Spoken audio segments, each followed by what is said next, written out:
Hello and welcome to the Game Theory Podcast. I'm your host, Vecenie. Bryce Simon is back from vacation, and we are going to be here to break down everything that happened from Luka's extension to Mikal Bridges' extension to all the weirdness in news around Jonathan Kuminga's potential free agency situation. But first, let's hit the music.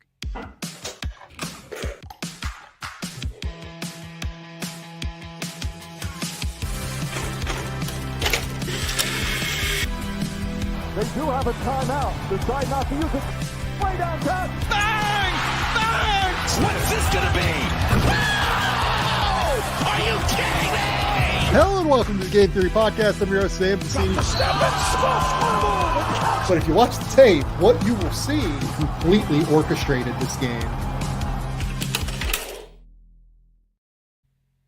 Bryce, what's going on, buddy? What's up, Sam? How are you? Hope you're doing well. I missed you, man. Like, we jumped on here before, and I was like, I haven't seen Sam in, it's been, over a week, I think, since the last time we recorded. I know you've been holding it down with a couple episodes, a couple of guests. Shout out to S and Adam for coming on and doing a great job with you here on Game Theory.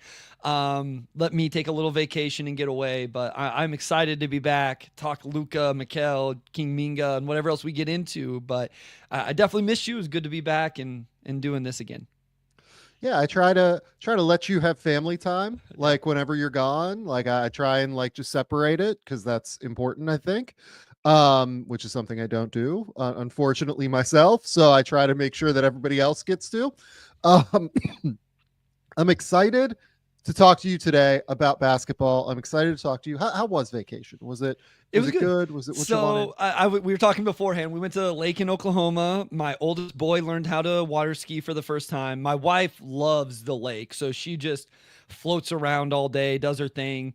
The youngest boy was a little fish until he found out that there was alligator gar and saw a picture of one of those and decided he didn't want to get in the lake anymore.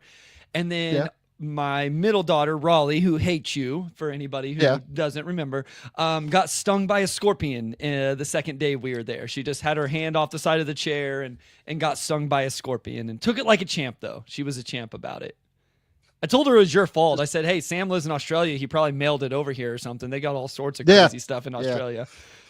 Yeah, I don't know if we have scorpions here or not. Spiders, as we talked about before. Yeah, we have a lot of spiders. I don't know if we have scorpions here.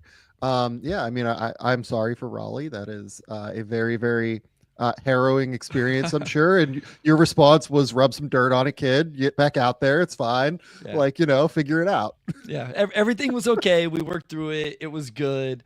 But it was a good vacation. It was, we left, we had 4 full days there, a couple travel days because it was such a long drive.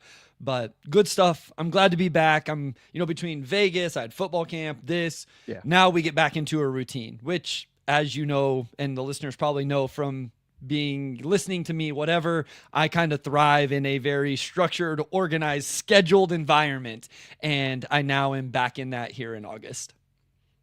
Yeah. Bryce is somebody that needs scheduling. I thrive in chaos. The ADHD in me definitely. I have lists, I have things that I have to do, and they end up just being guidelines. Unfortunately for me, so it's the duality, the chaos and the planning that always works really, really well here. Okay, so let's start with Luka Doncic. Luka Doncic has signed what was reported as a 3-year, $165 million extension. The reality is that Luka is going to get 30% of next year's salary cap. That's the easiest way to explain it.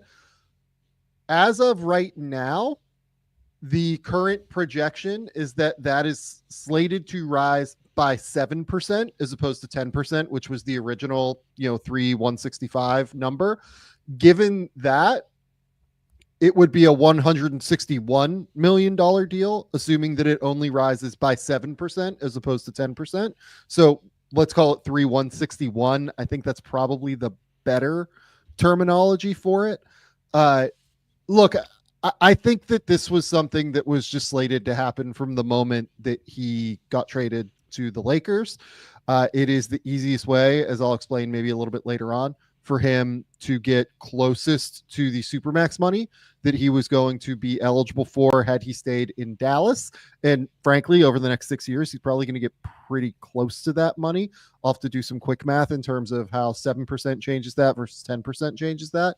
But Bryce, what was your immediate reaction when you saw that Luka is staying in Los Angeles at least for 3 more years plus the potential for 1 more? Yeah, I mean, it's a great deal. I feel like for the Lakers. I mean, you look at the numbers, and that's what I was going to try to pull up and just see like player rankings, cap hit, whatever, like where that kind of hits. And I feel like whenever you're talking about a potential top 5 player in any year, potential top 3 player, right? Maybe the best player is his potential, I guess. And where his average, his AAV is even on this deal, this is a really good number for the Lakers. And so I know you're going to get into, and we'll talk about, because I'll be honest, initially, Sam, I was like, that seems kind of low, which is crazy to say, right? 160 million is crazy to say. But, looking at where those numbers came in at, right around 50 to mid 50s throughout the contract, I was like, man, like not even hitting 60 after some of these other deals we've got. So I think this is really good for the Lakers. Obviously, you lock Luka in. That was always this is Luka's Lakers team now. Like we all know, as soon as the trade happened, this is where they had to pivot. LeBron James is still there. He still exists. Obviously, he is part of all of this, at least for 1 more year or however long that plays out. But this was all about Luka. This is Luka's team now. And it was, of everything the Lakers would do this offseason, making sure or trying to get him locked in was the most important thing for them. I think this is a really good number for that. So I think it's a win for the Lakers, and sounds like it's a win for Luka long-term whenever you figure the contract he could sign, 2-3 years from now? So. Yeah, so I'll kind of lay out the mechanics here. When he got traded to the Lakers, this is what I wrote. The best way for Doncic to maximize his financial situation over the next decade would be to decline his $48.9 million player option for 2026-27, something that happened within the structure of this extension, and sign a shorter-term 3-year extension with a player option in 2028-29. Such a deal would actually get Doncic close to his Supermax number over the next 6 years. Because Doncic missed out on being eligible for a Supermax, he will need to wait until he has played at least 10 seasons in the NBA to be eligible for 35% of the salary cap. Signing a 2+1 extension with a full value of $165 million this summer would put him on track to be eligible to make 35% of the salary cap starting in 2028-29 after he's played 10 years, to be able to opt out of that player option in 28-29 and sign a massive deal. Basically, he will lose out on $18 million in 2025-26 and 2026-27, but by signing his 35% max following multiple expected cap spikes of 10%, that now seems like 7%, unfortunately, thanks to the new media rights deals, Doncic would only lose about $5 million over the next 6 years of his career. So this is kind of what I mapped out whenever I did this. And remember, these numbers are going to be just like very slightly off because, again, the idea here, if you're looking at the screen, was 10% cap raises versus only 7%. But the thing to remember as well is that also would impact the other side of what would have been his Supermax in Dallas. The other thing, Sam, is that is what the NBA is telling teams to prepare for. That is not set in stone, correct? Like they could still come back and it could potentially still be 10% when all said and done. It's absolutely right. So if Luka was to sign a long-term extension with the Lakers, like right now, right? He would essentially be slated for the next 6 years to get $341.8 million. The Supermax in Dallas was 391.1 based on 10% raises. By doing this short-term extension, so he makes $46 million this year, $51 million the next year, $55.1 million in 2027-28. He's then going to be eligible to do his 35% max in 2028-29, which will actually mean that he'll make more money in 28-29, 29-30, and 2030-31 than he would have if he had just done the Supermax with Dallas, which it seems like he was going to do based off of all reporting and based off of just frankly, like he should. Anytime you can lock in $391 million, like you probably should, or it would have been 345 or whatever. So this all tracks to me. This all makes sense to me across the board. I think that we're in a position now with Luka to where Lakers fans should just be very, very happy that this is done. These next 2 years are the years where they have to make their team now. Yeah. They have really a 2-year window to get a core in place that allows them to be competitive. They could do more, like they could stretch down the road, but really their easiest functionality now moving forward is over these next 2 years to be able to go get what you have to get. Whether or not they're going to be able to, we'll see. Next summer is the big one, though. We've talked about that pretty substantially throughout the portion that we have, been doing this show, frankly. Next summer is the one where they have the flexibility to kind of do everything that they want to. And this is why you see some of the, LeBron, let's look into trade stuff for LeBron James rumors, because you look at their cap sheet right now.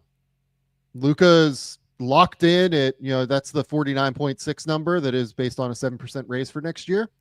But he's the only guy on their roster that is slated to make more than 12 million next season. They only have 18 million between Jared Vanderbilt and Jake LaRavia on the books. They do have player options for both DeAndre Ayton and Marcus Smart that are 13 million. And then they're going to have a cap hold for Austin Reeves that I believe is going to be somewhere in like the 20 million range. So they're going to be able to way exceed that to re-sign him if they want to re-sign him. But they have real cap space and flexibility is the key for next summer. Like they're going to be able to go out and be damn near max cap flexibility if DeAndre Ayton and Marcus Smart decide to not return. That's an aspect of the Ayton and Smart deals that we didn't really talk about, how it does limit their flexibility a little bit next season if they decide to decline those. The Ayton one is the one I'm more concerned about. I find it hard to believe that Marcus Smart won't be worth $5.3 million. But, I mean, DeAndre Ayton, like that could go poorly in some ways to where, again, like if, JJ Redick just is miserable coaching him, that could be a problem. But I think they can probably get off that $8 million for a year if they have to. No, that's what I was going to say is like, I look at these numbers and it's like even Jared Vanderbilt, right? Like Vanderbilt would have 2 for 26, 25.5 left with a player option. If you were in a situation where you needed to move that for whatever reason, I feel like that's a movable contract. Ayton on an expiring $8 million contract seems like it could be movable in some capacity. Like nothing on this looks prohibitive, right? Like you have your star locked in for under 50 million, and then there's just nothing else here that is keeping you from getting to whatever number you may need to, right? And that's all those conversations happen. Who's realistic? Who's not? How do we get there? Maybe it's not the straight free agent route. Maybe it's some other path, whatever. But it is a team that seems like has some flexibility, at least in terms of the cap space situation, right? The draft pick chest is a little bit different. I think they would have one to trade. We're getting out ahead of it now, but so they're setting themselves up. I still have real questions. I'm sure we'll get into this over the next couple of months. Where are they at in the West? How good do we think that we're going to be this year? But in terms of building this thing out around a 26-year-old Luka, I think also with Austin Reeves around the same age, a year older, I think they're in a place to do so. And this was the start of that. So for next season, they have Luka on the books, counting at 49.6 right now. They have Austin Reeves with his $21 million cap hold. So that's about 70 million, let's call it. They have 4.2 million for Dalton Connect. I'd be stunned if they didn't pick up the option. I know he didn't look great at Summer League, but like I think you have to pick up that option at the end of the day and just kind of let it play out a little bit. Yeah, I mean, don't you think if they wanted to trade Dalton Connect right now, they could go get a second round pick, right? Like, don't you think? Totally. I think they could get at least a couple of second rounds. You get a couple second round picks, and then if you have to use those to get off another deal or whatever, but like he's not sunk, like he's not a negative asset 1 year into his NBA career at all. So if you needed to get off of it, you could and probably get something back yet. Yep. So that's about, let's call it 75 with Connect. 12.4 million with Jared Vanderbilt. That's going to be about 87. And then they have the 2.3 million for Bronny James as well. So let's call it like 90 million or so on the books right now. They'd have some cap holds, obviously. And then in addition, they will have the Marcus Smart, or they'll have the Jake LaRavia, which is 96. And then they will have the Smart and Ayton deals potentially is player options, because they might just have to opt into those or whatever. So that's 103 for how many players? 1, 2, 3, 4, 5, 6, 7. That's 8 guys, right? 9 guys, including Tiero. I say Adu's on there for 2, but I mean, so yeah. So yeah, you're at like 107, 108, let's call it even. And the cap for next season is slated at 106, or I'm sorry, 165. Like they have real cap space and flexibility to go out and do damage if they need to. And if they can get off the Vanderbilt dollars, they can get off the Marcus Smart dollars if they need to. Like this is a cap space team. This is a max cap space team next summer in a free agency class that could be interesting. We'll see if it is or not. I'm not sure if it will be or not, but they're in a really positive position here. The thing that's worth noting is, like, again, people have asked about this. There's just no way Austin Reeves is extending on this number. It's like a 4-year, $90 million extension or whatever. There's no circumstance where he can extend. He's going to get like 160 in that ballpark if you made me bet. Probably about 160.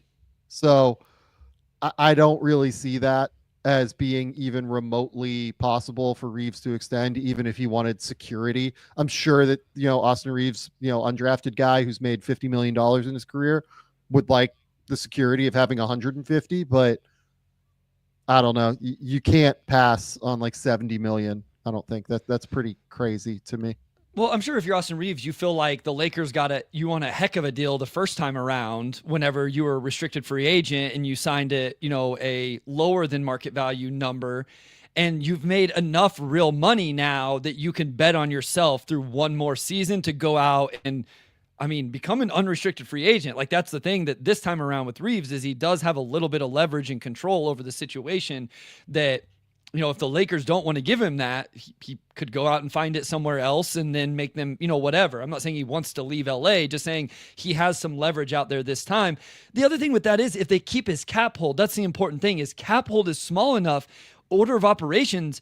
It matters what Austin Reeves gets, but not in terms of the numbers you just laid out, Sam. They can just do Austin's deal last, and they can use up all the cap space, do whatever else, and then sign him to that extension when they go over the cap because they kept the cap hold on. So, like, the order of operations, this is where it's a real advantage that his cap hold is what it is. Correct. And keeps the flexibility.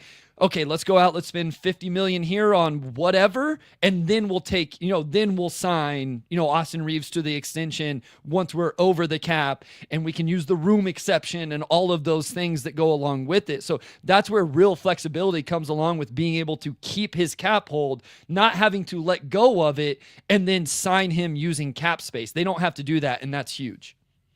Yeah, so a couple people have asked, the number feels high for Reeves. Who are they bidding against to get there? Guys, like the Utah Jazz are doing this in a heartbeat, like 160. The Brooklyn Nets, like, are going to have space again next summer. They probably do this easily because, again, the key with Reeves is that he's still only going to be like 28, 27 next summer. So he's somebody that you can actually build with for 4 years. The Washington Wizards, like, we don't know what their backcourt looks like long term. Like, all due respect, we think Bub Carrington's going to be interesting, right? Like, they have a couple other guys there, like AJ Johnson, I guess, is somewhat interesting, but like, guys, there are just too many teams that are rebuilding with cap space that would look at Reeves as a guy that they can actually build with, as opposed to somebody who's older who they'd be, kind of trying to accelerate their timeline for. He's definitely get it as long as he like plays up to the level that we've seen him play at over the last couple of years. He averaged like 20 points, 5 rebounds, 5 assists or whatever this year on a true shooting percentage. It was 7% above league average. Like, he's getting that money. Like, there are too many teams in the marketplace that would be trying to pay him. And the reality is that, as Bryce said, for the Lakers, this is a huge value add for them. They can exceed the cap after doing everything that they need to do trade-wise, doing everything they need to do, free agency-wise, if they can go get a free agent, and then bring him back. Like, yeah. I kind of think that Reeves has the Lakers over a barrel right now. Like, there is massive, massive leverage on the side of Austin Reeves now to be able to go and get like $40 million from the Lakers, frankly. Well, because that's the thing. Whoever the name is, like, let's say De'Aaron Fox. I know he's not going to become a free agent, but let's say he was a free agent. Let's say you could get him for less than Austin Reeves or the same. It's not the same because De'Aaron Fox is taking up all of that cap space whenever he signs that, where Austin Reeves is only taking up the $22 million until whenever you sign him. So like, that's where, again, I think that's such an important part of this process for the Lakers and for the Reeves extension next offseason conversation. Yeah, it's a really critical piece of it. As we go into this, I mean, like, $40 million, by the way, that's like under like 20% of the cap in 2027-28, or it's like right around 20% of the cap in 2027-28. It's just like not like, it's not like a huge number anymore if the cap keeps going up like this. Yeah, I mean, and why would the Lakers commit to a Luka Reeves backcourt? Because we've seen what Luka does best. Like, Luka is best when he's paired with a guy who can play both on and off the ball as a scorer, passer, playmaker. We've seen it with Kyrie, for instance. We've seen it with Jalen Brunson. It's harder to find these guys than what you think. Guys who can comfortably play both on the ball and like run an offense when Luka's off the court and play off of Luka, because of their ability to like catch and shoot, downhill drive, get to the rim, get to the foul line, everything like that. It's actually like really, really difficult to find those players. And I don't know. I think people just probably underrate how good Austin Reeves is offensively. Like, defensively, like, I'll hear out the case that he's not good enough, but offensively, I mean, he's everything you would want next to Luka, in my opinion. Yeah, I mean, that's my thing with the backcourt is, I mean, if people don't like the number, like that's a conversation we can have, whatever, as you look at where 40 million would end up and all of that. My thing is, I don't have any concerns with that backcourt in terms of it working, especially offensively. I get the defensive. I've said this over and over, and like, I realize I'm a broken record now. Dallas, I think, was building it the right way. I think they had the right idea. Correct. And you mentioned it with Kyrie, in terms of Austin Reeves is going to be able to play off of Luka Doncic and knock down, catch, and shoot and be a second side. And then you just stagger him and let him run the show whenever Luka steps off. And then, yes, you have to surround them with good perimeter wing defenders. This is why we kind of are interested in the Marcus Smart signing, because if he can still do that, that's huge. That's why I think people sleep on Jake LaRavia's defense. It is what it is. But those type of guys, whether it's those guys or of the ilk or better, if it needs to be, are who they need to surround that backcourt with. And then real defensive centers. Like, that's the other thing, Sam, is like, go get them a rim protecting center. Correct. Like Derek Lively and Daniel Gafford, and then those concerns aren't as big if you have some defensive-minded wings, two-way wings, 3-and-D wings, and a defensive-minded center. So I don't think that this is prohibitive of a backcourt. It's just like, you have to build the rest of the roster in the right way around it. And so if the Lakers commit whatever number to Austin Reeves after they have the Luka, then build out the roster in the right way beyond that. So Someone in the comments asked, can Austin shoot threes well enough?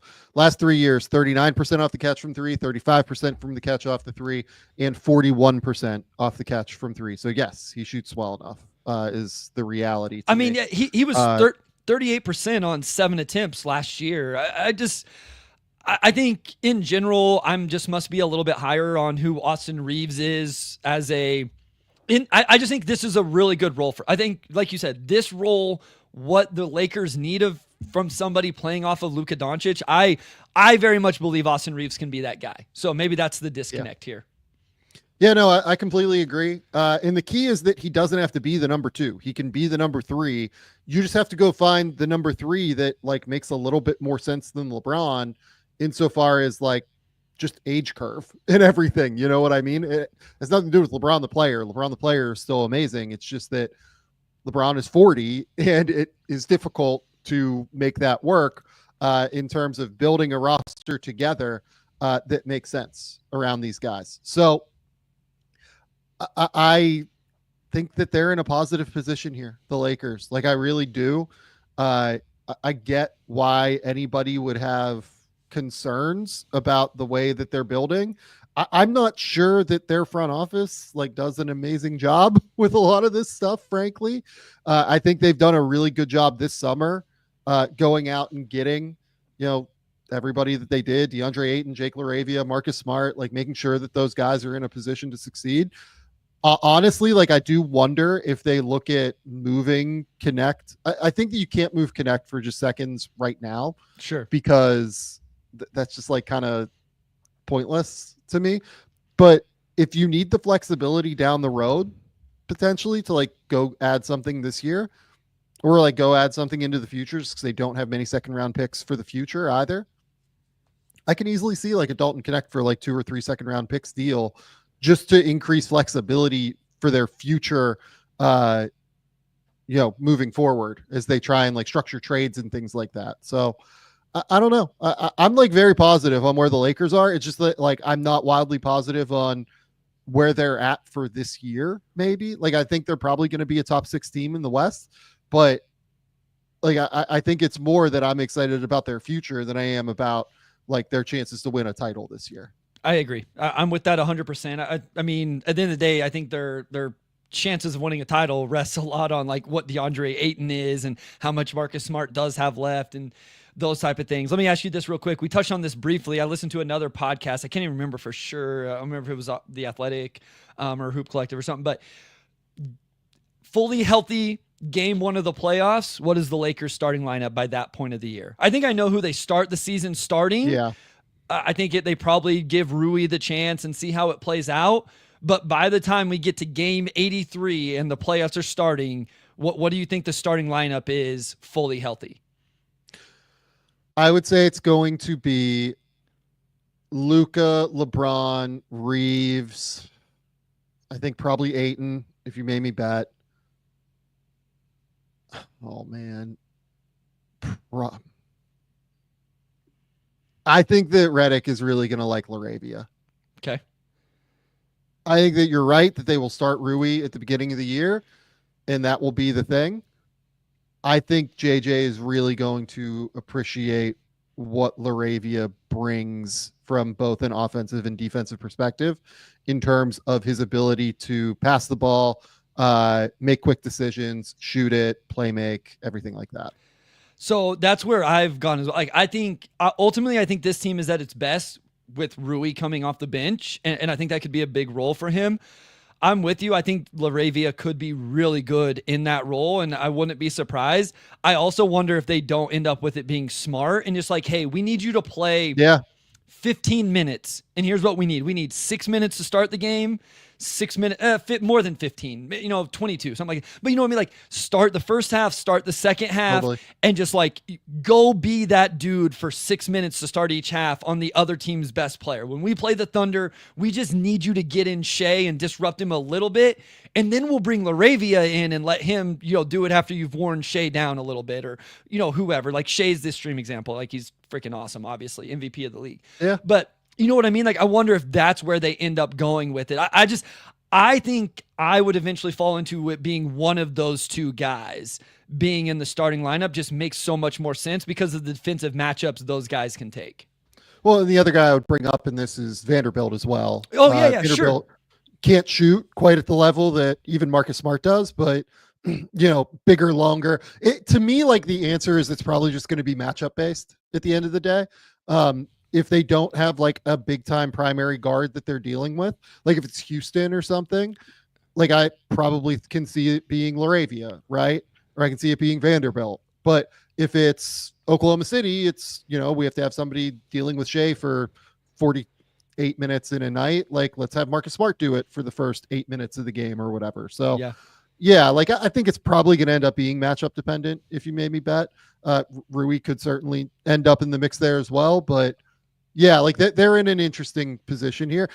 I'm like way more bullish on the Lakers' future than I think what most people are, is what I would say. Yeah, I think I'm as well. I'm with you in terms of, I kind of did, I'm not going to spoil it, obviously, but I had to do Eastern Conference prediction stuff for the Pistons podcast. So I just went ahead and did the West because I knew eventually we would do that also. And I kind of had them right where you said, like, I think they're probably a top 6 team. I'm not as excited about them as I am some other teams. I'm silly excited about the Clippers to the point they're probably going to make me look stupid. But I think the Lakers are a playoff team, barring no injuries and stuff like that, right? Like it could go really bad. We've talked about it with Ayton, if LeBron got injured, something like that. But I think they're in a good spot right now. I'm with you that I think they're in a very good spot moving forward when you consider having Luka locked in and then the cap flexibility and space they will have this offseason. Okay. Next up, Mikal Bridges has signed an extension with the New York Knickerbockers, a 4-year, $150 million extension. It's a big number. It has a player option for 2029-30. It has a trade kicker. He can't be traded now, I think, until right before what the deadline will be or so. Like it's going to be like a couple of days right before the deadline. It feels like maybe a week or so right before the deadline, based off of where the deadline was last year. So what was your immediate reaction when you saw this? Yeah, so it seems, I guess I was bracing for a bigger number, which I don't think I should have been, because he essentially took everything he could, right? He left $6 million on the table or something. Yes. So like when I pulled up, I usually don't. Can we talk about the way that was framed, by the way, too? Yes. Like, oh, Bridges is taking a discount in order to help the Knicks of $6 million, right? I kind of, what the fuck are we doing? I definitely giggled a little bit, Sam. I was on vacation, get away a little bit, check the Twitter, and like, oh, Bridges, and it's like, oh, he took less, and so I was like, oh man, he did the Brunson thing, right? Like he took real less. And it was like he left $6 million on the table, and like $6 million is real money, right? Like I don't want to like speak out of pocket here, yeah, but like, if he took like 130, I'd be like, yeah, like he decided to take a little bit less to like keep this team together. Like, let's let it rock. Let's go. Like, come on. He left like $1 million on the table each year. He left under $2 million on the table each year. Yeah. So I should have done it in like my terms. Like, okay, what would this be the equivalent of me leaving on the table with my teaching contract? But I think ultimately what I like to do is I would like to wait till the salary cap numbers come out. In NBA, it's way easier. NFL, you really have to wait for that shit, by the way, because it's like you never know what those numbers. You never know what those numbers are going to look like. And so I look at it as like, okay, he's the 4th highest paid player. Like at least he's not making more than Brunson. It's substantially less than OG, about $10 million a year. I mean, it's fine. Like I feel like he had to do it. So yeah, it's fine. Well, you either had to trade him or you had to extend him. Yeah. There was no in between. You had to either decide, okay, this is the summer, we're moving Mikal Bridges, or we're moving him in the middle of the season at some point, which they can still do by, the deadline, like right around deadline time. Or you had to do this extension. Because here's the thing at the end of the day. That team behind you, right? The Detroit Pistons. for instance, I'm naming them among other teams, right? But the Pistons to me are like the exact team, basically, that can get to $40 million or so in cap space if they want to next summer and are trying to contend. They do this contract in a heartbeat to me next summer. Like I don't even think it's I don't even think it's a question. And you're muted, by the way, but like I don't even think it's a shadow of a doubt that they give Mikal Bridges for 160 if he was on the open market. Yeah, I mean, for what they need, depending on what guys look like this year, we don't have to get into the weeds on that, but adding a Mikal Bridges type player to that roster at this number, because Mikal Bridges is still a two-way player, and I did think his defense got better throughout the season, throughout some of the playoffs. Like we really got into him on that. It's not like he's a negative defender; it just wasn't at the level that maybe we wanted. But yes, like this is the type of player that every team wants, and very much so a Detroit Pistons type of team that needs wing two-way play. He would be an awesome fit there. That yeah, like their path to that, I don't know, but yes, if they could make it happen, they absolutely would. Well, so this is the thing. Bridges finished second in Defensive Player of the Year in 2022 and was first team all defense, right? I would argue, personally at least, that he's nowhere near that level at this point.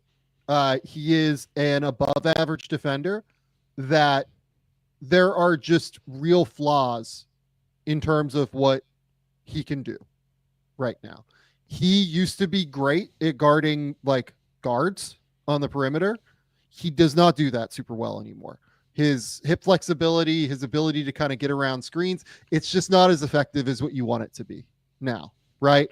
But I think he's actually like gotten better in some cases at like dealing with bigger wings. Now they have OG Anunoby to deal that, so you can argue it's like somewhat duplicative in terms of skill set, but you can't really have enough of these guys on some level, given that, you know, he is capable of doing more with the ball. Like he's not limited as a scorer. Like he can drive and get into his little turnaround mid-range jumper. He is capable of knocking down threes off of like some real movement. He is like a real slasher and driver around the basket now. Like the passing ability has continued to improve and mature, and he's not like an unbelievable passer and playmaker, but he makes good decisions by and large. Like you very rarely see him turn the ball over with his decision making. So Mikal Bridges is like probably one of the 60 to 70 best players in the league. Probably one of the 60 best players in the league, something like that. And beyond that, like this is almost to me like to his detriment at times. The dude plays like, you know, sure. Honestly, yeah. I think it might behoove him at times to sit out a game or two, to like get a little bit more rest, but he plays every single night, Bryce. Like that dude posts. Like there is no question that he is going to play every night. You know why? Because he's played every game that he has been like the ability to play every game. He's played every game in his career at this point. So it's crazy. You know, at the end of the day, this guy had a hell of a market if he would have hit free agency, and you kind of either had to trade him right now or you had to do this deal. There's just no, you know, way around the situation for the Knicks. I probably would have looked into like different kind of deals that were out there. I'm sure that they at least kind of explored a little bit. I don't know that, you know, don't aggregate that, but like, if I was them, like I would have at least kind of seen what was out there in terms of the trade market, but there was nothing that was going to get you better for this season. And I don't really know what that deal would have been, frankly, that would have gotten you better for this season. Then what's the point? Just lock in the extension and do it. Yeah. I mean, and then figure it out like in the season if you have to. Yeah. And you know, I understand them wanting to bring, I feel like the Knicks are going to be a team that they're not going to get slept on because I think most people are still going to have them in the top two. But it seemed like just talking to people a little bit, it was like, yeah, like maybe they're okay, you know, whatever. They were going to bring it back with you moved your coach. So you were going to bring the core back. I feel like, right? Like if you're going to fire Thibodeau and bring in a new coach and kind of put it on him, then bring this core back and see what it is. And Listen, I was a little frustrated with Bridges' game throughout a lot of the regular season. I came around a lot in the playoffs. I thought he had a solid playoffs.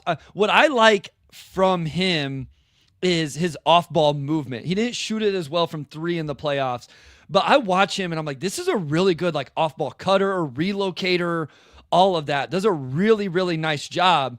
It's just he's not that level of pointed attack defender. And it's not just from watching him against the Pistons, but like he couldn't guard Cade. And it was just like so obvious they had to put OG on Cade Cunningham. And so like I think that's what's maybe a little disappointing with him. He is definitely an above average defender. And as your second perimeter defender, like that's awesome if OG can take all of those. But the only Nick we brought up in all defensive team conversations was OG Anunoby. It was never Mikal Bridges. Yeah. And so like that's where, it makes sense that he's making less than OG on a year-by-year basis. But I'm with you. It is one of those things where if you're not going to move him, if you're going to lock in this core, which they have now for at least a couple more years, then this is the number you're obviously going to have to give him and run it back and see what it looks like with a new coach. I mean, flexibility-wise for the Knicks now moving forward, their last like little bit of business is that Mitchell Robinson is on an expiring contract. I mean, look, like there are avenues that they could pursue at this point in terms of like, do you look at a trade? Do you try and see if he will take like a lower number in order to, stay with the New York Knicks? Like I'm not totally sure what Mitch wants at the end of the day. So like, it's hard for me to, sit here and, try to predict that, but look, like they should, as of right now, like have enough space to get under the second apron. If they were to let Mitch go, if they were to re-sign him, they would definitely be over the second apron at the end of the day. It feels like they're probably going to try to do the Mitch at center thing, like starting at center with Karl Anthony Towns at the 4 this year. So like, I don't know. Do you use that as a, hey dude, like we're going to start you, like we're committing to you. Can you commit to us at a lower number kind of thing? Yeah. I don't know. Like, I don't know what Mitch would get on the open market is part of my issue with this, because like Mitch is a guy that just hasn't like had this long track record of health where it feels like you can like truly count on him. He played 17 games last year, 31 games the year before, 59 games in 2023, and then 31 games in 2021 before a 72 game season in 2022, which is like the only full season he's played in the last 5 years. I don't like, here's the other thing. So like, yes, I don't know what his, like market value would be because of that. But if you're the Knicks, like I'm kind of looking at it as one really underrated thing for these like teams that are right around the second apron is just health. Like you kind of need everybody to stay healthy because you are completely tanking your flexibility. So like, that's why I'm a little bit more confident in the Knicks being a second apron team, is because like outside of OG, like these guys tend to play, you know what I mean? Like I know Jalen missed some time this year. I know Karl missed some time this year, but like by and large, these guys like really tend to play most of their games. So you can trust them to hit a certain level, right?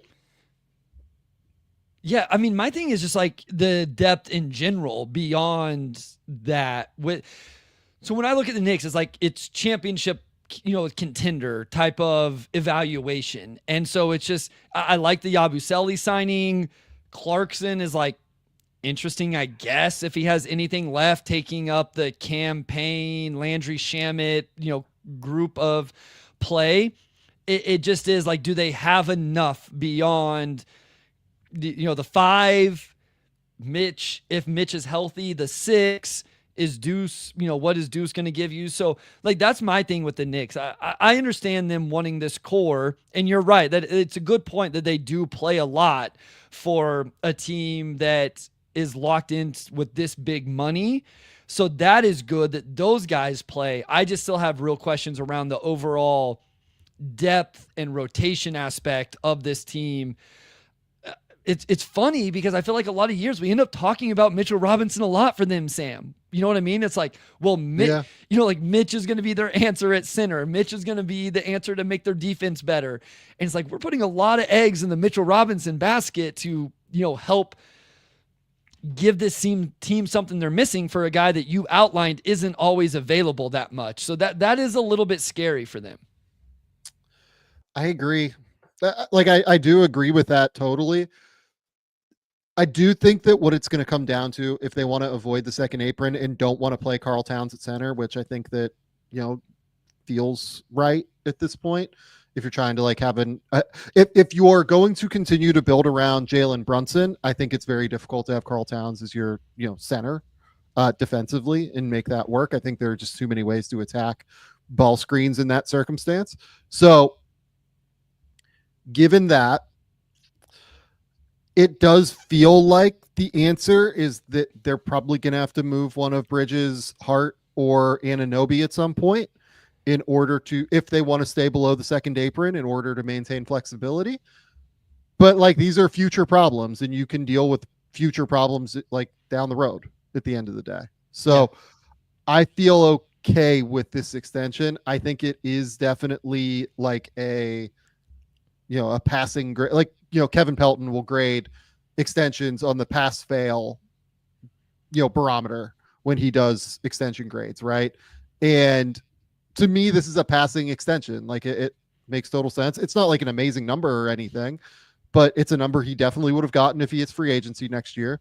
And it's a number that, if you want to trade him, you can still trade him. I think I don't think that this deal makes him unmovable by any stretch of the imagination. Now he does have the trade kicker, which will make it somewhat more difficult, but yeah, I feel pretty good about this. Yeah. I think the only thing with this deal, if you wanted to quote unquote worry about something, is we are talking about a guy that's entering his age 29 season and has already played, 550 games, almost 20,000 minutes in the regular season, plus 57 more games. I mean, that's all good, right? That Mikal Bridges always plays. It's just that's a lot of miles on Mikal Bridges already. So do you worry that he's going to last into his mid 30s where this contract is eventually going to go?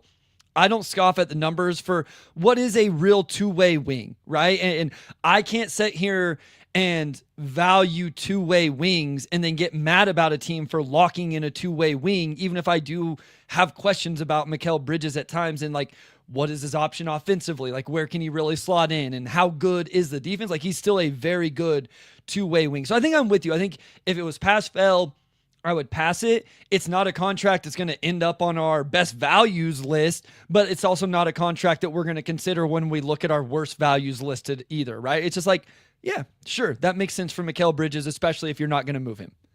And again, going into this season, if I was the Knicks, I would want nothing unsettled, because this season is probably shaping up to be the one that is their best window to get into the finals. Sure, yeah. No Jason Tatum, weird Bucks situation that's kind of in flux. No Tyrese Halliburton. Halliburton. The team that you haven't been able to beat is lost two of their three best players this offseason and replace one of them with our guy Jay Huff, who we love. So no disrespect to Jay Huff. I mean, listen, I think they're the second best team in the East. If I had to rank right now, they would be number 2 for me. And you get into the playoffs and we've seen them beat the Cat. They should have every thought that they can go and come out of the East this year. Now get to the finals, we'll see, but they should have every reason to believe that they can. Yeah, if you're this Knicks team, you feel hey, look, we've beaten the Cavs before. Yeah. 2023, we beat the Cavs in the playoffs. Yeah, destroyed them. Just beat them up, out physicaled them. I mean, obviously the team's a little different now, but yeah, if you're going against Philly, you're kind of anticipating, okay, are they really going to be healthy?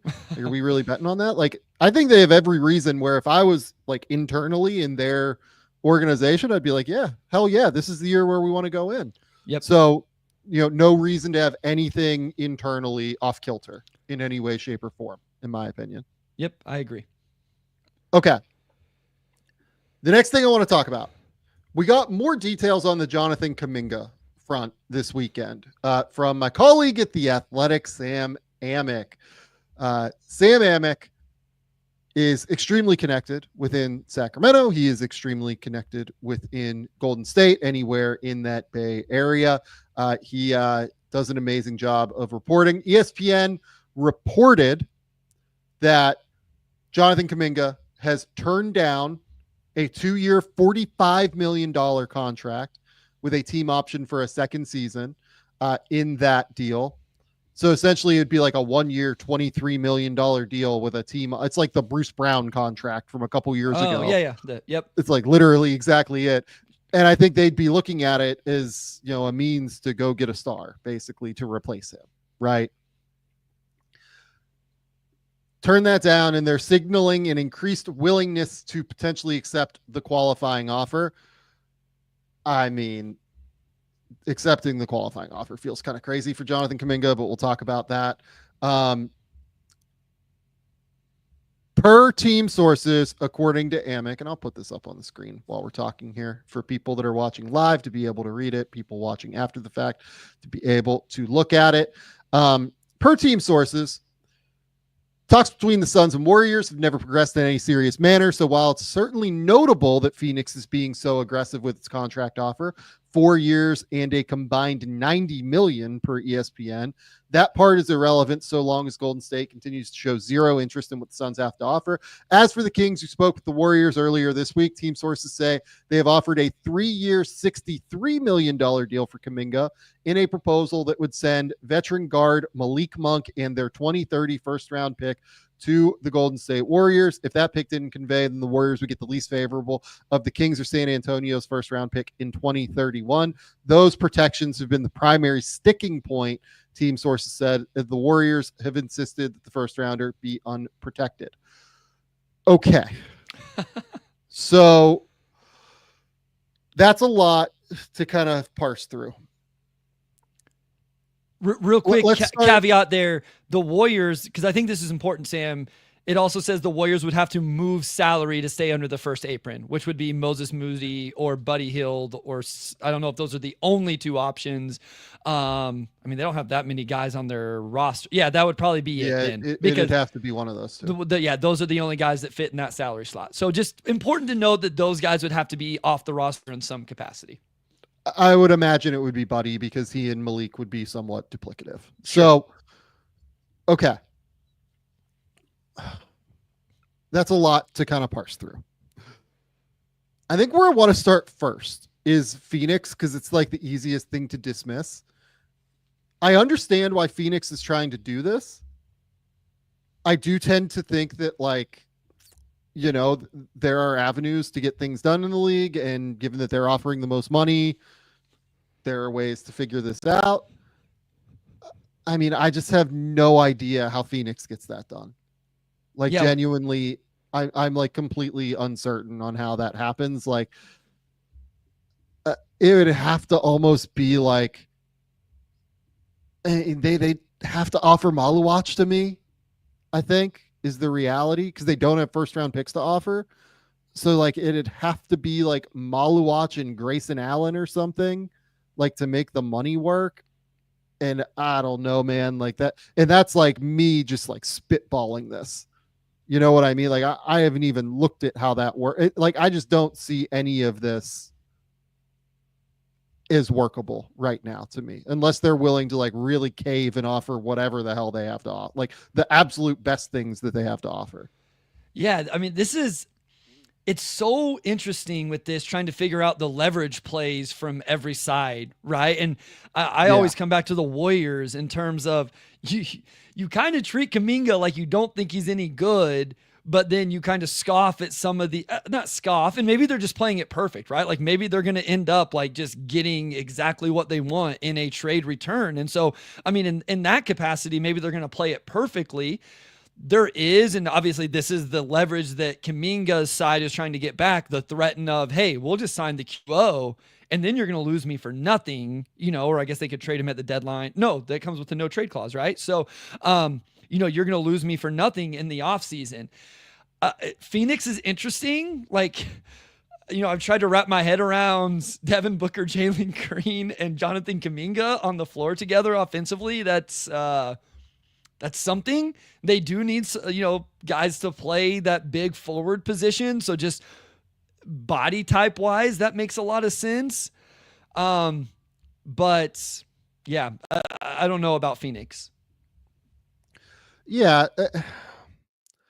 I just don't see this. I don't think they're going to offer Malawach at the end of the day. Like, if you're not going to offer Malawach, or you're not going to offer like the absolute best assets that you have, there's just no way. And like, I think it'd be wild for them to offer Malawach. I know he's not having a great, or he didn't have like an amazing summer league or anything, but like, it just doesn't make sense to me to do that unless like you just traded for Mark Williams. But like, look, there's a whole other conversation to be had there in terms of trading for Mark Williams. So, okay. Let's talk about, before we go to the Sacramento offer, I want to talk about Golden State's leverage here, right? So Golden State, it feels like, is trying to have its cake and eat it too. Yeah. They want the 2-year, $45 million offer. They want him to waive his no trade clause that he would have signing a 2-year deal with a team option that could expire at the end of 1 year.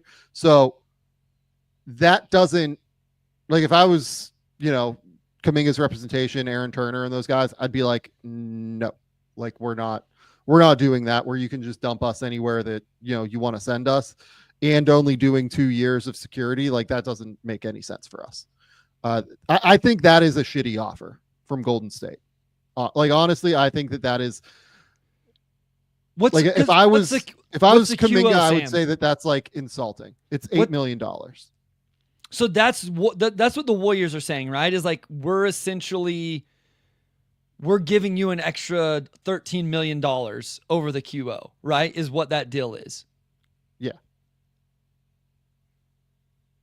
Because they would have, but we have the ability to move you wherever we want to move you, and you have no control. And if you play well, then we have control to lock you in for, potentially below market value. We could keep you for another year then if we wanted to also, as opposed to the QO, which puts him unrestricted free. Okay.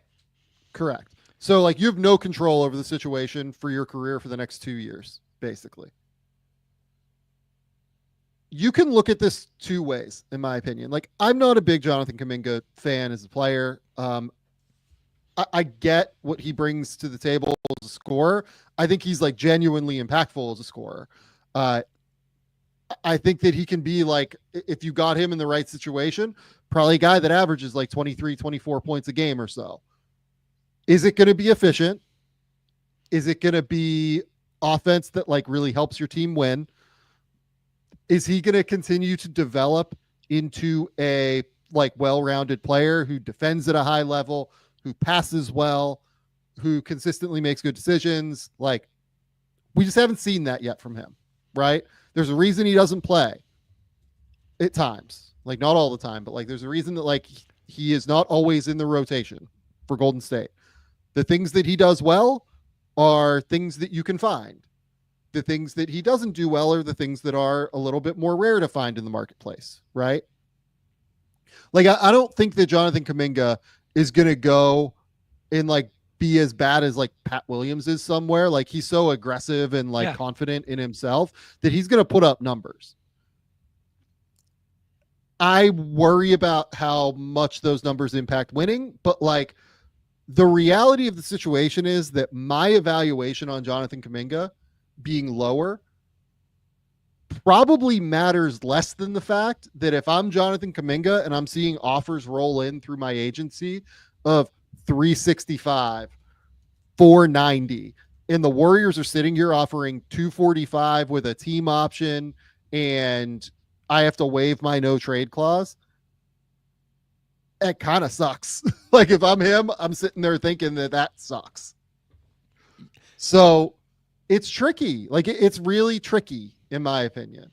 He's just a tricky player, right? So of the guys, I don't know if we're going to get into the other guys that are in similar situations, right? We've done the Cam Thomas conversation. We've been talking about Giddey for a minute.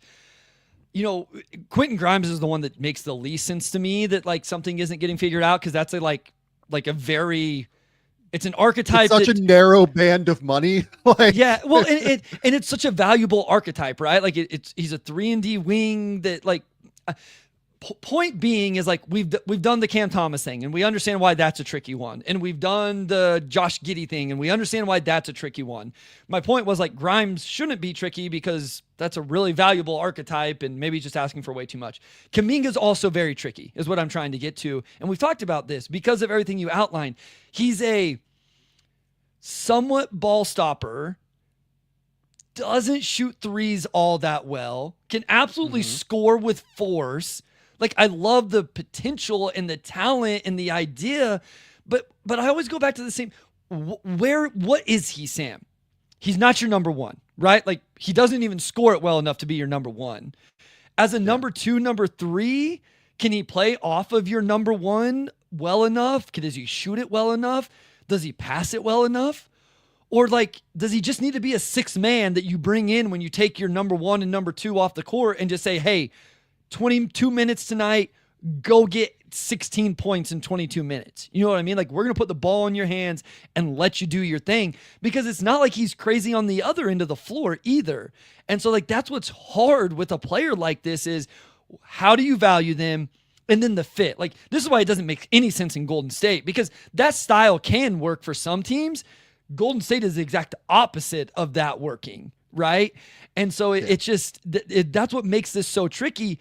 But Golden State's also in a situation where when you look at your roster, it's not the most talent-rich roster in terms of the depth of, and I know they're in a weird situation. It sounds like Al Horford and maybe some other guys are going to be there once this all plays itself out. But I'm sure Golden State is like, it'd be really nice to have a talent like that on our roster. So it just gets very, very confusing. And I'm sure for Kuminga, he just wants to go somewhere. Someone close to me always says it, like, go where you're appreciated, not where you're tolerated. And it seems like for Kuminga, I will understand at this point in his career wanting to go somewhere where he would be appreciated, not just being tolerated. Okay, but so I agree with all that. But here's the big issue, though. If you're Jonathan Kuminga, let's say you do the qualifying offer and you stay in Golden State, right? Yep.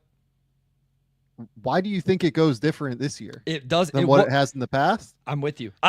Yeah. And how does that position you for free agency next year? I mean, honestly, like, my guess is it goes worse this year.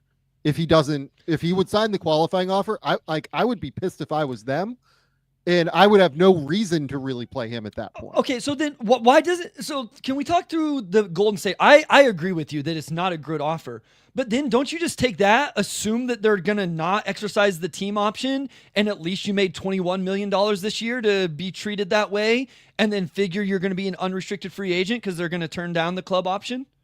Like, no, they're trying to trade him. So that they would not, if they can't trade him, they're not turning down that team option for next year. They're just going to use it as salary match. Yeah, they'll use it as a and he has no leverage over where he's going to go. Yeah, correct. Okay. And the contract wouldn't be extendable because it wouldn't be 2 years after he's extended. So like, he'd be totally screwed at that point. Correct. So like, got you. Taking back control over his career is why he takes the qualifying offer. Yeah. But the qualifying offer probably leads to a situation where he plays less and does not position himself well for free agency. So like it's really hard to overemphasize here. He's like caught between a rock and a hard place in a significant way, unless one of these teams comes to bat with the Warriors getting what they want in a deal, which is why I think the Warriors feel like they can play this like game with the Kings, where to me, like, I look at a Malik Monk and a first round pick offer, and that's just more valuable than Kuminga. Like, I would rather have that. So that's, but if I'm the Warriors, like, I'm just thinking, well, why wouldn't I just like try and get every single thing I can from Scott Perry, who, if he wants this guy, you know, a lot of people around the league like have real questions on how good Scott Perry is at this, frankly. Like, let's just like we can have that conversation. Why wouldn't I hold out and just continue to do this and hold out for every single thing that I want? Why wouldn't I hold out for Keon Ellis instead of Malik Monk? I mean, we'll get into this. Like, I don't necessarily love the fit in Sacramento either. Like, for Kuminga, it'd be cool that he'd get paid. Like, I just think that would be, I don't love that idea I don't know why Sacramento is going down this path. We'll talk about that in a second. Yeah. But the other way, because that was my initial thought. Like I've realized this offseason, like I'm just way higher on Malik Monk than the league is apparently. Like when the conversation around Detroit with Malik, with the Dennis Schroeder sign and trade and all of that stuff, I'm like, yes, do it, Trajan, let's go. That is perfect. And I mean, a lot of Pistons fans, like in general, and I don't know how real that was or wasn't. If Detroit decided they didn't want Malik, I just think Malik Monk is really good. Golden State would be an interesting fit, like him and Steph in a backcourt together and pods and, but it's like you said, if they move Buddy Hield, if you're Golden State, adding that, Malik Monk's going to play double the minutes that you're going to play Jonathan Kuminga, right? And so I don't know, but where they have the leverage, I guess they'll just hold out until for as long as they can to get whatever they can. This is why restricted free agency sucks for these guys, I guess, because the teams have so much control whenever there aren't teams out there that are going to give offer sheets. Like we didn't see a single one this offseason, right? Last two off seasons, I don't think we've seen. So back to, is Ayton the last one? Surely there's been one since then. I'd have to think about it, but yeah. It's, it could be. Certainly the last big one, I would say, like the last like really, really big dollar figure one. So here'd be my question to you, right? So if you're the Kings, if you're the Warriors, like, Sam reported that the sticking point right now seems to be that the Warriors want unprotected 2031 first round pick. Or maybe a 2030 first round pick. They want unprotected. Would you rather, if you're the Kings, would you rather trade Keon Ellis, or would you rather trade a 2030 unprotected first round pick with Malik Monk in order to make the money work? Because Malik has to be in the deal to make the money work. Neither. Okay. So let's talk about this really quickly. I say that not to say the Kings should do that. I don't think they should do this either. I'm with Bryce. I just say this to say that if I'm the Warriors, this is why I'm holding out for whatever I can. I have Jonathan Kuminga over a barrel. I think that him taking the qualifying offer would be fairly crazy, honestly, and not locking in like significant money. If I'm the Warriors, I think what they really want is, I think they want him to take the 2-year, $45 million deal and waive the no trade clause. Yeah. So that they can then turn around and trade him as salary ballast in a deal along with like other contracts with picks to be able to go and try and get a superstar. Sure. Like, I think that's what they actually want to happen, which is why that they're playing such hardball with the Kings. But if they're going to play hardball with the Kings, you do it and you ask for everything. Like, you ask for an unprotected pick. You ask for Malik Monk and an unprotected pick. Like, you go for it, in my opinion. Like that's the smart move here to me. Yeah. I mean, I think Golden State is probably like, it sounds like they're probably going to play it out right. It's so weird because they don't want to play him, or everything they've told us is they don't want him. Again, this is what's crazy about restricted free agency is this team has pretty much told us they don't trust him. They're not going to play him, but yet like they still hold so much leverage over where he ends up. But yeah, you are right. Like that is an interesting play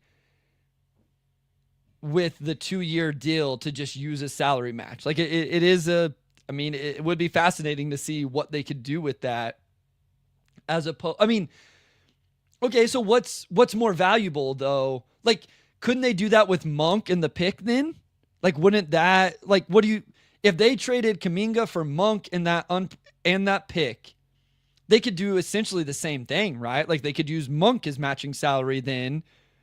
And now that they would have this extra pick as ammo also. I think their theory there would be that Kuminga on an expiring deal would be a better trade asset than Monk with essentially 2 years left. 2 extra 2 years. So that's probably fair. There's probably more trades where that would be correct than not correct. Because I would assume there would be some trades out there where a team would rather again, maybe this is just me overvaluing Malik Monk though, because I like his game. So the other thing that you have to consider here from Golden State's perspective is if they do this Malik Monk in an unprotected pick thing, right? They also have to move probably Buddy Hield. That's true. And you might have to attach something to move Buddy Hield right now in order to get this done. Because that's a multi-year deal as well, right? He has this year and he has 1 year guaranteed left. Oh, that's right. There was non-guaranteed. Yeah. So what? 3 mil, and then non-guaranteed. That's right. Okay. So that contract. Okay. So it's movable, but like I don't know what I don't know what that value is on that contract. It might be a little bit less than what we think. Yeah. In a lot of teams, like there aren't a ton of teams that have space or there are teams that have trade exceptions to put that into, but there are only like certain ones, and teams might, look at the opportunity cost of just keeping those trade exceptions as opposed to taking in Buddy Hield, right? So like moving Hield right now, I think would probably cost the Warriors a second round pick. If you made me, I don't know that. I haven't pulled the league, but I'm just kind of guessing that it would probably cost them an asset, not gain them an asset. And then the thing with Ellis too is like he has his own contract situation. You have to figure out if you traded for him, right? Like if they decided they just wanted Monk and Ellis, like let's just say they get to a point where they say, hey, we're going to trade Kuminga, we're going to bring in Monk and Ellis and just add those guys to our rotation. Ellis is, another guy that you're going to have to figure out in terms of a contract. Yeah. Correct. So this is why this is hard. So let's go back to your original question. Should the Kings want Jonathan Kuminga to you?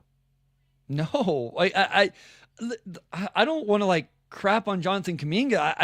I don't think this is the team that makes sense. I think this is the worst possible team for Jonathan Kuminga, if I'm being honest. The ball's going to be in DeMar's hands, Sabonis's hands, Zach LaVine's hands.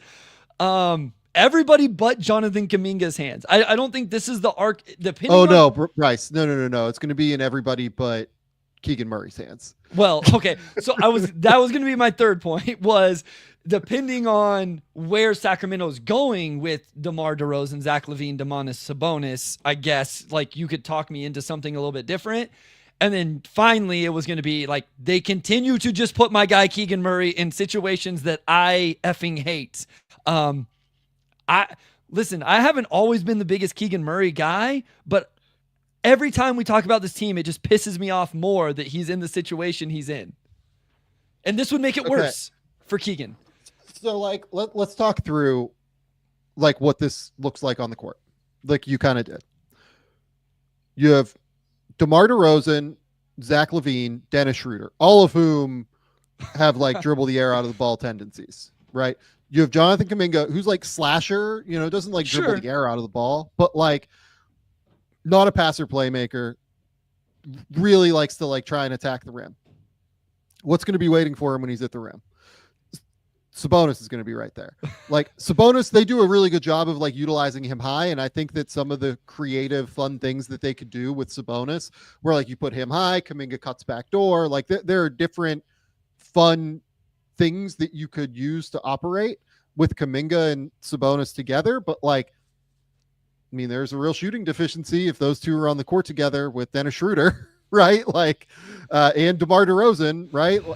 And they're trying to sign Russell Westbrook. It feels like that's another whole other ball game. I just don't understand.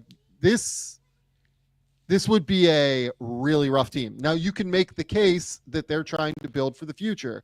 They're going to try and move LaVine. They're going to try and move DeRozan probably after a year, right? So sure, I can see the argument for it's okay, we need another bigger body. They do need another bigger forward.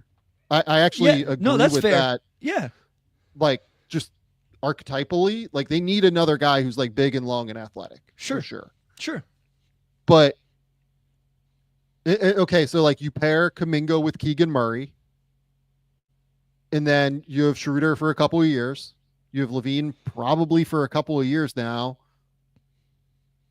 You're only signing Kuminga for 3 years, so you're doing this for 1 year on the tail end where you hopefully have Keegan and you figure out a backcourt solution. And I just don't know what they're building toward. If you do Kuminga, I guess, is kind of my question. And maybe getting a guy like Kuminga is what sets that in motion, right? Because like in general, a wing forward combo of Kuminga and Murray, I don't hate that. It's just like you then have to write other players. Like this is where I'm at with Sacramento at this point. I like we actually are probably bigger Zach LaVine, not fans, but like supporters. Like we tend to really like give LaVine the benefit of the doubt on correct stuff more than anybody, I think. Correct. And so like some of these individual pieces. The other thing is like I love their role players on this team, Sam. Like I love Keegan Murray. Devin Carter podcast. Nick Clifford just had an awesome summer league. I love their draft. Neat Clifford, Maxime Renault, like my guys in this draft. I think Keegan Ellis is Ellis is awesome. Like we were screaming, put this man in the starting lineup. It does not make any sense. I love Malik Monk. He should be the sixth man and Keon Ellis should be starting. So I love these guys. And these are two-way players, Sam. Like these guys make sense as rotation role players. It's all of the other shit that's not making sense right now in Sacramento. We got Bryce to swear. This is great. I'm on teacher mode and I'm on a non-teacher mode. I got to get back into teacher mode so I don't get fired, because if I get fired as a teacher, then you're gonna have to pay me more so I can do this full time. Oh, that's a shame. Oh my goodness. All right. So I don't love this for the Kings. Like I don't get it. It doesn't make a whole lot of sense to me. If I'm the Warriors, like in a vacuum, I'd probably just rather have Monk and lottery protected first. But I also understand the way they're playing it. And I think they're probably playing it intelligently. Like, frankly, like I think they're playing it smartly. Sure. And if I was them, I would be doing it the way that they're doing it. Yeah. No, is where I'm at. It's the rules of the CBA. It's like, it's how he's a restricted free agent. Like they should play it in best terms to them. Sucks for Kuminga, but I don't blame them for trying to play it the way they're playing. I agree with you on that. Even though I just wish they would get Kuminga out somewhere else, and for his sake and all of that, I understand why they're playing it this way from the team side. And here is my final question to you. Okay. If you were them, knowing that you have, basically all of your picks moving forward, essentially, you have Jonathan Kuminga, you have Buddy Hield, like you have real expiring salary that you can get to this year, right? You now have Jimmy Butler, Draymond Green, Stephen Curry, obviously. Would you prefer that they keep Kuminga if they can get him to sign this 2-year, $45 million deal and get him to waive the no trade clause so that in January you can move him, attached to other players, like you can get up to like 35 million that you could acquire in a deal, probably something like that. Would you prefer that you just retain him and then move him at the deadline for like a real difference maker? Or would you prefer Malik Monk and a top 5, let's call it, protected first round pick? So I don't know that Monk probably, like, as I think through it, I don't know that Monk is the needle mover for this team. I think so. And again, if you do Monk, you're moving Hield. You have to move Hield. Yeah, which is an obvious upgrade, but I wish I knew what else like was in play for this team, like who's actually going to end up on this roster that are free agents still that are just waiting this out. I mean, it feels Horford. Yeah, it feels like Horford is waiting on this situation. Yeah, to me, I think that's been like pseudo reported, but like that's what it feels like to me. Okay, it feels like Horford would have signed. So here's what I'd say is I think for this team to be a real title contender, because again, spoiler alert on my rankings, like this team is not in my like tier of title contenders in the West. I think they would need to go get a real wing, like Mikal Bridges, somebody like that. So whatever gets me there, if that is Kuminga and the picks I already have, or if that is Monk salary match, and now this top 5 protected pick gives me some extra ammo to go get that guy. Like that's essentially what I would have to figure out. Like, and I don't know which is more. Like that's where I go back to, if you're Golden State, maybe you make the trade just because Monk still gives you the salary match, and now you have an extra first round pick, right, to go get player X that we're talking about here. So that's the move I would make if I'm Golden State, because I would feel like I need to go get a wing that can really play for me to really compete in the West this year. I think I would prefer he just signs. If this is my offer and this is the most I'm going to do, and you're basically, playing chicken with him to see if he signs it, I think I would prefer he signs it, and it just becomes a massive game of chicken at the end of the day, where you're trying to figure out, like, okay, is this done? Is this, at a certain point, I think I would. This is all about like who's going to hold their nerve. That's what it feels like to me. Like who's going to blink first? Is it Kuminga going to do the 21.75, or is it Kuminga like he literally sits down like he's going to sign the qualifying offer, and right as he goes to sit down, you trade him to the Kings for 363. Yeah. And it's Malik Monk in a protected first round pick, like top 5 or top 7, not lottery. I agree with them. Like, I don't know that a lottery protected pick is like super valuable, honestly. So I would be handling it, I think, actually quite similarly to how the Warriors are handling it. Yeah, the qualifying offer path is really interesting, because like part of me just wants to be like, just say screw it, Kuminga. Like just bet on yourself. But he can't. Dude, he can't. Man. What does Jonathan Kuminga get if he has a similar season? If next year plays out the same way, where he played in 47 games, I mean, he did average 15 a game, and then even in the playoffs, he got 8 games. I mean, what is he getting in free agency if they play it out the same way? Yeah, I don't know. It's a tricky one. Yeah. I mean, I don't know if he gets 20. It depends. Yeah. It'd really depend on like how the season went to me. Yeah. You know what I mean? And so like, here's another question that like, Charlie in the comments asked, and he got the number wrong, but like, I'll put this up on the screen. Do you think Rich Paul has Zach LaVine opt in to the it's $49 million a year? Or does he decide to decline that player option thinking he can get more money, like guaranteed over a longer term? Like, would he rather have 49 million next season, or would he rather have, what does Zach LaVine get on the open market for 100 maybe? Yeah, I was going to say something in that ballpark. I mean, I don't think he gets that year. So 380.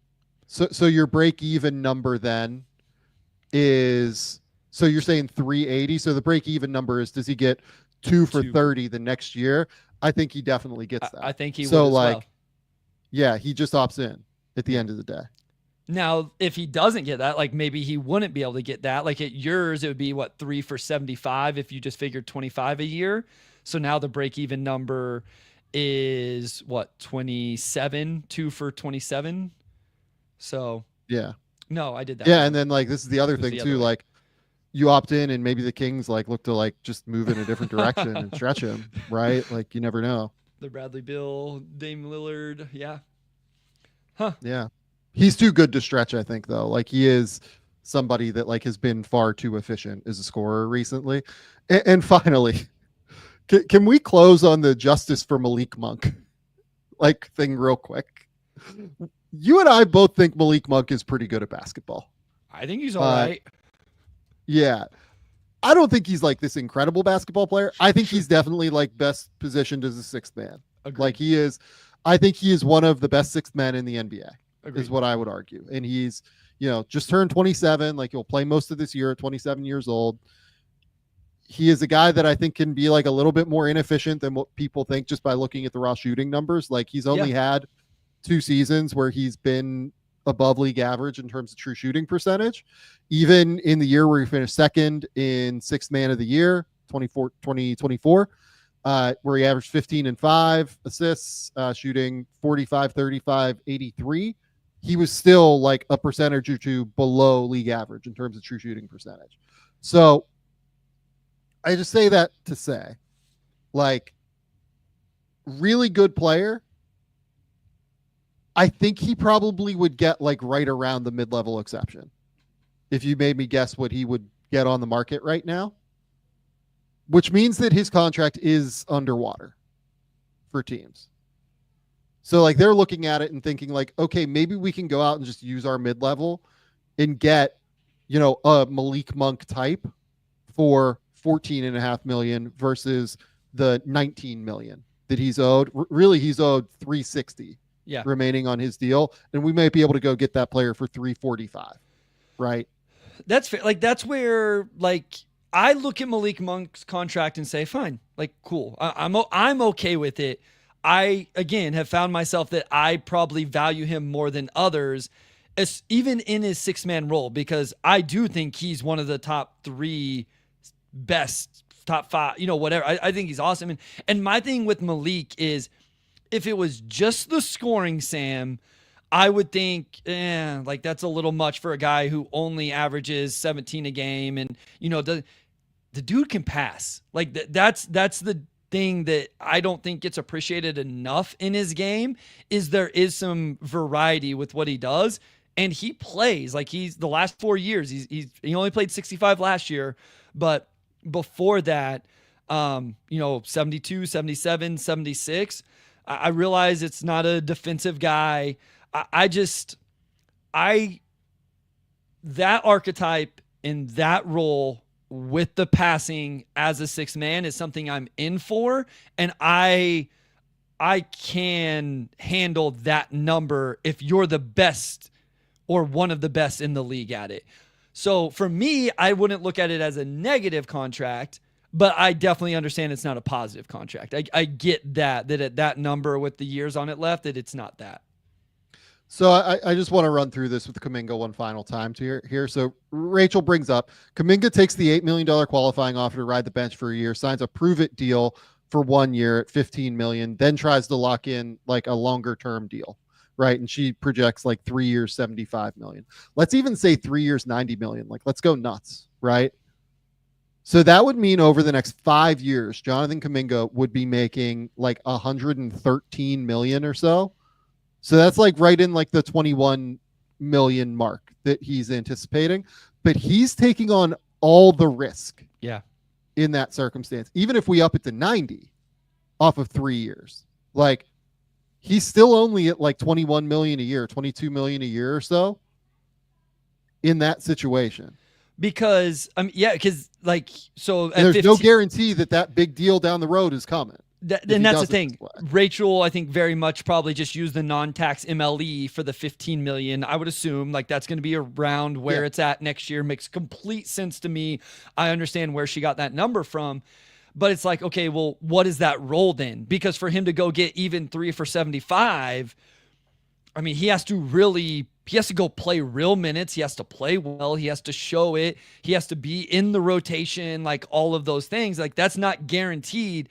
Like someone gives you their non-tax MLE, obviously they're planning on you being in the rotation, but it's not on a 1-year deal. That's not such an investment that, you're going to guarantee the opportunity. So, to your point, like this is where that would be, I think, best case scenario. And as you're saying, that's a lot of risk that goes along with even the best case scenario. Right. So this is why, again, like if I'm the Warriors, I'm like willing to kind of play hardball here and see if he's willing to kind of, blink. Because I think the Warriors have more leverage here than Kuminga does at the end of the day. Given what Jonathan Kuminga has actually done on the court so far, I think that they hold more leverage than he does. And I would understand why they think that he might be willing to do the 21 million this year and, have a team option for, 22.5 million next year or whatever it is and go from there. Like that's I think that's kind of it at this point. Yeah. So like I said, these restricted free agency situations are tough, man. Like we're seeing it play out with multiple guys right now. Yep. Okay. I think we can hold on anything else. Like I'll ask you really quickly. Like, does the De'Aaron Fox extension get done? Like that's one that snuck up on me, Sam.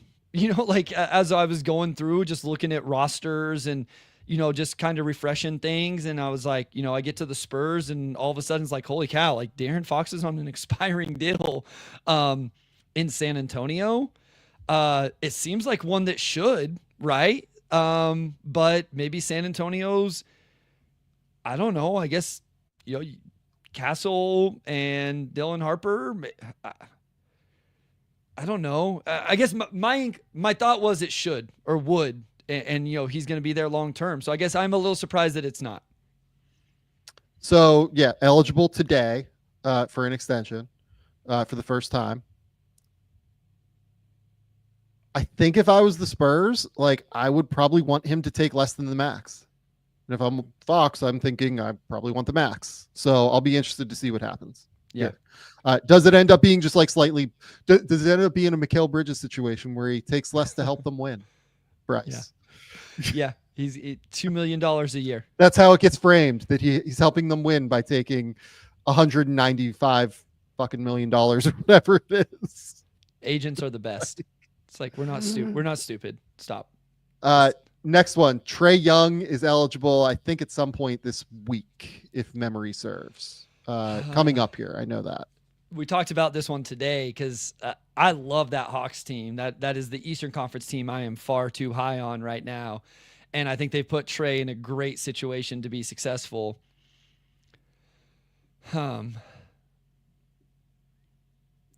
Player option, right? For next season. Yeah. This can be it for Trae in Atlanta. Like they have to make a choice here. Yeah, I mean, if I'm Atlanta, I would want to see one more. I'd want to see him this year with this roster that I've put around him. But I'm sure Trae's gonna want obviously the security. So I feel like Fox gets done. Trae's a little more interesting because whatever number they lock him in, if they decided they move on from him, I feel like would really, really hurt. Like, I think it'd be hard for them to end up moving on from Trae if they lock him in at the deal I assume he would want, that it would take to sign him. You know what I mean? Like, you're truly locking in to 5 more years of Trae Young. And then this year, if it doesn't work out, where do you go after that? Yeah. I mean, there are other guys that are extension eligible. Like, look, Zion has been extension eligible. John Morant's been extension eligible for a minute. Like, it feels like both those situations will kind of, we'll see what happens. Right. I mean, other than that, I mean, like Tyler Hero, I think is eligible in like October. And that's like the big one for the Heat where they have to make like a real decision there. I have like truly, that's a hard one that maybe we'll talk about at a different date. Maybe we'll talk about that when we do rookie extensions as a bonus. That roster is fun. Going through like Hero and Norm Powell together, Bam and Khalil Ware. Yeah, that's a very fun roster right now. I think I would say that Fox gets some sort of extension. I think Trae gets some sort of, it could be shorter term for both of them. Sure. Yeah. And that's kind of where it goes. Yeah. That'd be interesting in Atlanta if maybe we don't just see the amount of years that we see on these sometimes for Trae. I don't know if he would, but yeah, maybe if you do just lock it in for a little bit less, maybe that's where they decide to go and they can meet there. All right, Bryce. That's all we got. Tell the people where they can find your work. Tell the people what's going on. Yeah, at Motor City Hoops on Twitter, on Blue Sky, Motor City Hoops Substack. A little slow right now, as you can imagine. I'm actually working on a Jalen Duren video breakdown. So if you're interested in Jalen Duren for whatever reason, I think I'll probably drop that tomorrow sometime. Pistons Pulse podcast. We actually did like an overall Eastern Conference preview. So of all episodes, that might be one to go check out if you want a little more content. I also, later in the month, I'm going to bring on my former college head coach, Jeff Jones, and we're just going to talk hoops over there. It's not going to be Pistons. That I think you guys will have fun with that. He's a really interesting dude, played at Virginia, grew up in Kentucky, coached many, many years of college basketball. So I'll let you guys know when that one comes out. Otherwise, right here, Game Theory Podcast with Sam Vecenie, where while I was away, I think we went over, 60,000, 61,000 subscribers. I was... Sam, I'm not going to lie. I went to a wedding yesterday and somebody asked me, most people around here don't talk to me about my podcasting, like where I live. They don't know really what I do or anything. But yesterday I definitely had someone ask me and I kind of bragged it up a little bit. I was like, we're doing all right over on the Game Theory Podcast. We appreciate you guys immensely for coming to hang out, for rocking with us on the show. Go hit the subscribe button over on YouTube. Go hit the subscribe button over on whatever podcasting platform you use. 5-star ratings. Like this video if you watch it over on YouTube. We appreciate you guys so much for coming to hang out, having a good time with us. We will be back later this week. I think Andrew and I have recorded part of that at some point at least. So we will have something there. But that's all we got. Until next time. We'll talk soon.